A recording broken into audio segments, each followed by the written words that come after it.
Hello guys, আজ আমি বানাবো সুজির বিস্কুট বা কেক। প্রথমে আমি এখানে একটা ডিম ফাটিয়ে নিচ্ছি, তার মধ্যে লবণ আর 3 চামচ চিনি দিয়ে দিচ্ছি, নিয়ে ভালোভাবে মিক্স করে দিচ্ছি।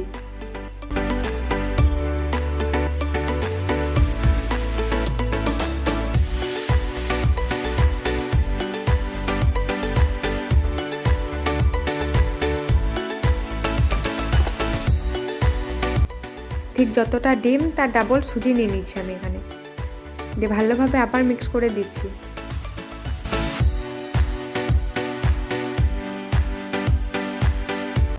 দিয়ে 15 মিনিটের জন্য রেস্টে দিয়ে দিচ্ছি।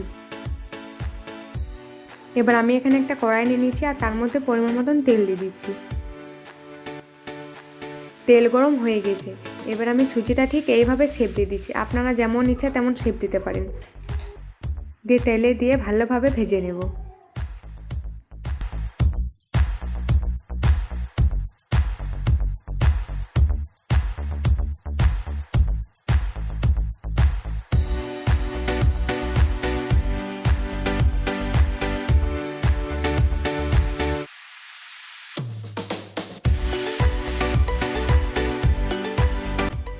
উল্টে পাল্টে আমি এখানে লাল লাল করে ভেজে নেব।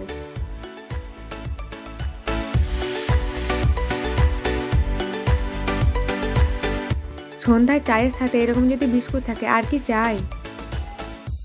দেখুন আমাদের বিস্কুট বা কেক রেডি। অনেক সহজ একটা রেসিপি, আপনারাও বাড়িতে বানিয়ে দেখবেন আর আমাকে কমেন্টে জানাবেন। এখানে আমি একটা ভেঙে দেখাচ্ছি, দেখুন কতটা সুন্দর হয়েছে আর খেতেও দুর্দান্ত। থ্যাংক ইউ, সাবস্ক্রাইব করে দেবেন।